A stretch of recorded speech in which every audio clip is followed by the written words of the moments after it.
جانت صاحب، United nation اقوام متحدہ اس پہ ہم بات کرتے ہیں، سلامتی کونسل کی بات کر لیں، جو تمام ادارے جو کہ عالمی انسانی حقوق کے لیے ان کے علمبردار بنے ہوئے، تو جب ان پہ ہم تنقید کرتے بنتی بھی ہے، کیونکہ ان کا کردار کیا ہے، وہ وجود میں کیوں آئے، قیام میں کیوں آئے، قائم کیوں ہوئے، صرف اس لیے کہ انہوں نے کچھ چیزوں کا اوتھ لیا ہوا ہے اور وہ بڑی رسپانسبلٹی کے ساتھ اس پہ کام کرتے ہیں، لیکن پھر جب وہاں سے کوئی امید کی کرن نظر نہیں آتی ہے، کوئی سٹینڈ نہیں لیتے ہیں، کوئی سولوشن وے فارورڈ نظر نہیں آتا، تو پھر ہم تنقید کر سکتے ہیں، کرٹیسائز کر سکتے ہیں، لیکن پہلا سوال تو مسلم امہ پر اٹھتا ہے۔ دیکھیں بالکل صحیح، پہلا سوال مسلم امہ پر، پھر ہم یونائٹڈ نیشن میں تنقید کریں گے بعد میں، ٹھیک ہے، وہاں بھی بنے گی۔ اب دیکھیں مسلم امہ کی جہاں بات کرتے ہیں، اسرائیل کے 4 ہمسائے، ایجپٹ، جارڈن، سیریا اور لیبنان، ٹھیک ہے، تو جارڈن سیریا تو اس کے ساتھ ڈپلومیٹک ریلیشن بنا کے بیٹھے ہوئے ہیں، ایک دوسرے کو ریکگنائز کر لیا ہے، اور جب سے یہ سیریا کے موجودہ جو صدر آئے ہیں احمد شرح صاحب، تو یہ بھی ان کے ساتھ زیادہ کنفرنٹیشن نہیں لینا چاہ رہے، اور بلکہ اسرائیل ان کے آنے کے بعد جو جارڈن ریور ہے گولان ہائٹس کے اوپر جہاں سے وہ نکلتا ہے، اس پہ انہوں نے قبضہ کر لیا ہے، یہ بول ہی نہیں رہے۔ لبنان بھی کہہ رہا ہے کہ ہم حزب اللہ کو غیر مسلح کر دیں گے۔ تو جو اسرائیل کے مسلمان ممالک ہمسائے ہیں، ان کا تو یہ ہے پرفارمنس یا سٹیٹس۔ تو بات تو دیکھیں، ایک ہوتی ریالٹی، ایک ہوتی تھیری میں موریلٹی، تو دنیا چلتی ہے ریالٹی کے اوپر۔ ٹھیک ہے، اب اقوام متحدہ اگر چلتا ہے امریکن کی ایڈ پہ، تو امریکن اس کو کورس کرے گا۔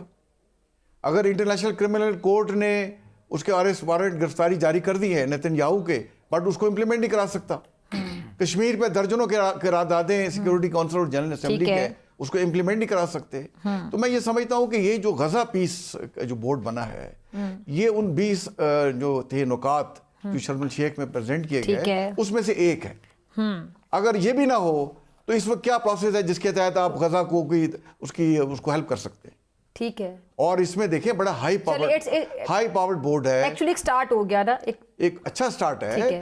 اس کا ہیڈ خود ٹرمپ کر رہا ہے، ٹھیک ہے، اس میں مارکو روبیو ہے، اسٹیو ویٹکاف ہے، وہ بھی ایک سوال ہے نا، دیکھیں اس کو ہیڈ جو کر رہا ہے وہ بھی ایک سوال ہے۔ دیکھیں اس میں بڑا ہائی پاورڈ ہے، بڑا ہائی پاورڈ بورڈ ہے، اور دیکھیں اس میں جو 20 نکات ہیں، اس میں سے ایک نکات ہے یہ، تو کم از کم 20 نکات میں سے چیزیں آگے بڑھ رہی ہیں، ٹھیک ہے نا؟ تو میرا خیال ہے کہ اس کو دیکھیں، اس مشکلات ضرور ہیں، ٹھیک ہے، اور آبجیکٹو یہ ہے کہ غزہ اور فلسطین کو آزاد کیا جائے۔ دیکھیں ریالٹی یہ ہے کہ جیسے حماس ہے نا، دوسری طرف الفتح ہے، فلسطین اتھارٹی کی جو ہے جماعت، وہ اس وقت ویسٹ بینک میں بیٹھی ہوئی ہے، دونوں میں ڈفرینسز ہیں۔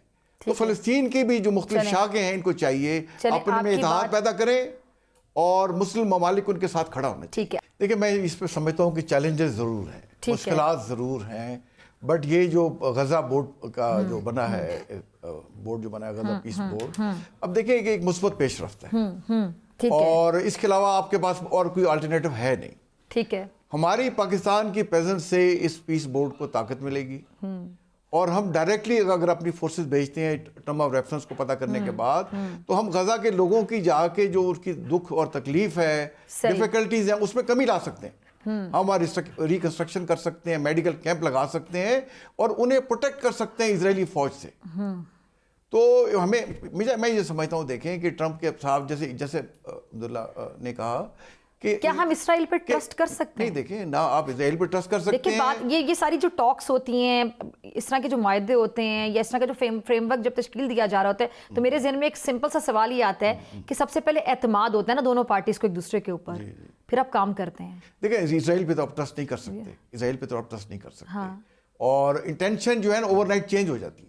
اب دیکھیں ٹرمپ نے کیا کہا، یہ سوال ہے نا، انٹینشن اوور نائٹ چینج ہو جاتی ہے دوسری سائڈ سے، تو پھر اور دیکھیں ایک بڑے کیپیبلٹی ہوتی ہے، کیپیبلٹی جب ایکوائر کر لیتے ہیں تو وہ اوور نائٹ آپ اس کو چینج نہیں کر سکتے۔ مطلب ادھر سے ایک بورڈ آف پیس ہے، اب ہم پیس کے لیے بات ہو رہی ہو، اب اگر بورڈ آف پیس بن گیا ہے جس میں ان کا دماد بھی شامل ہے، جس میں ٹرکی بھی ہے، اور اس بورڈ آف پیس کے جتنے بھی اگر ملک چلے بنتا ہے، ابھی تو دیکھتے ہیں آگے دیکھیں ہوتا کیا ہے، اور ادھر سے جو نیتن یاہو ہے اپنے پاگل پن کرنے سے باز نہ آئے۔ دیکھیں نیتن یاہو کی تو اوقات ہی کوئی نہیں ہے نا، نیتن یاہو کیا سروائیول اسی میں ہے کہ غزہ میں وار ہوتی رہے، اور ایران سے جنگ چھوٹ جائے، بیکاز وہ تبھی کنٹینیو کر سکتا ہے ایز اے پرائم منسٹر، ورنہ اس کی اپنی عوام اس کو ہٹا دے گی۔ تو وہ یہ چاہتا ہے کہ جنگیں چلتی رہیں، خاص طور پر غزہ میں ایران سے ڈونلڈ ٹرمپ کی پالیسی سمجھ نہیں آ رہی نا۔ دیکھیں ڈونلڈ ٹرمپ کی پالیسی بڑی کلیئر ہے، دیکھیں میں بتاتا ہوں، کلیئر یہ ہے کہ وہ بہت انپریڈکٹیبل ہیں، اور یہی کلیئرٹی ہے۔ بٹ آپ دیکھیں پاکستان اس وقت اور لائٹر نوٹ واحد ملک ہے کہ جو ٹرمپ سے کمفرٹیبل ہے، کہ جس کو ٹرمپ بھی تعریف کرتا ہے اور اس نے کینیڈا کو بھی انڈرمائن کیا, 50% ٹیکس ٹیرف لگا دیا, میکسیکو ہمسائے کو بھی لگا دیا, اور اب نیٹو کو بھی تھریٹ کر سر آپ کو خوش ہونا چاہیے نا, امریکی صدر ہم سے خوش ہیں, ہم سے خوش ہے, اور ہمیں اس سے کوئی پرابلم نہیں. دیکھیں پچھلا جو صدر تھا جو بائیڈن, اس نے عبداللہ بھائی ملک کا مسلسل مسکرا رہے اس نے دیکھیں اس نے تو ہمارے پرائم منسٹر سے بات ہی نہیں کی. ٹھیک ہے, کوشش بھی کرتے رہے, بات چیت نہیں ہوئی. میں اس بات پہ زیادہ خوش ہوں کہ امریکی صدر اس وقت بھارت سے خوش نہیں ہے. ہاں, اس نے کہا میں تم پہ 500 لگا دوں گا. لیکن یہ دیکھیں مفاد, اس میں دوسرا پہلو میں ڈسکس کرنا چاہیے, تو ہم لائٹ آنر پہ بات کر رہے ہیں, اکثر یہ ممالک کے مفادات ہوتے ہیں, ابھی ٹیمپریریلی ہو سکتا ہے وہ ان سے خوش نہ ہو, آگے جا کے خوش ہو جائیں. جو عبداللہ کہہ رہے ہیں نا 1967 والا یو این کی ریزولوشن بھی وہی کہتی ہے. جو پاکستان کا جو سٹانس ہے وہ یہی ہے کہ جو یو این کی ریزولوشن جو سیکورٹی کونسل کی ہے, ریزولوشن سے تو بات ہی نہ کریں, میرا مطلب ہے کہ ہمارا کوئی علیحدہ سے سٹانس نہیں ہے, وہ قرارداد اسٹینڈ کا کرتے تو وہ قراردادیں اسی طرح کی یو این نے پاس کی ہوئی ہیں. انٹرنیشنل کمیونٹی کا یا یو این جیسے ادارے کا بھی وہی سٹانس ہے. اب دیکھیں ایگریمنٹ کی جو ہے نا, انڈیا سے ایگریمنٹ کی سٹانس ہے, لیکن وہ اسٹینڈ کہاں کر رہا ہے, یہ دیکھیں وہ تو موجود ہے, اب اس کو امپلیمنٹ نہیں کرا سکتے. دیکھیں وہ تو امپلیمنٹ نہیں کرا سکتے, تو پھر وہ علیحدہ بات ہے کر کے نا امپلیمنٹیشن. یہ میرا سوال تھا کہ امپلیمنٹ جب چیز نہیں ہو رہی ہوتی تو اس کی اسٹینڈنگ کہاں ہوتی ہے؟ اسٹینڈنگ یہ ہوتی ہے نا, انسٹیٹیوشن انڈرمائن ہو گئے ہیں. مائٹ از رائٹ ہم دیکھ رہے ہیں دنیا کے اندر, باقی تو بیچارہ کمزور کا تو کوئی حال ہی نہیں ہے. اب دیکھیں جہاں تک ٹرمپ ہمیں بڑا کلیئر ہونا چاہیے, چاہیے. آرگنائزیشنز خود فیل نہیں کرتی, احساس نہیں ہوتا ان کو کہ ہمارے اوپر ایک سوالیہ نشان لگ گیا ہے, بس عدم کا فقدان, لوگ ہمارے بارے میں کیا سوچ رہے ہوں گے. ان کی سروائیول بھی پیسوں پہ ہے نا, منی میکس دا میئر گو. ٹھیک ہے, تو جب ان کو اکنامک سپورٹ ہی وہ دے رہا ہے, فائنانس وہ کر رہا ہے, روک لیتا ہے, وہ فنکشن ہی نہیں کر سکتے. ٹھیک ہے, دیکھیں ہمیں کلیئرٹی لانی چاہیے. دیکھیں اس وقت جو حالات ہے نا, تو ٹرمپ جو ہے انڈیا سے کافی ویری ہے. چلے ٹرکی, سعودی عرب, یہ جو بھی ہمارا ایک معاہدہ ہوگا اور ایک نیا بلاک شاید تشکیل پائے گا, تو وہ کتنا پاورفل ہوگا, مغربی دنیا کے لیے کتنا پاورفل ہوگا, مسلم بلاک, اس پہ بات کریں گے. دیکھیں ٹرمپ صاحب جو ہے نا, پہلی بات یہ ہے کہ ان کی پالیسی بڑی واضح ہے, یہ آپ اگر وہ سمجھ رہی ہیں, انہوں نے اسرائیل اور انڈیا کو اپنا دوست مان لیا ہوا ہے. وہ روزانہ انڈیا کو گالیاں دیتے ہیں, روزانہ باتیں سناتے ہیں.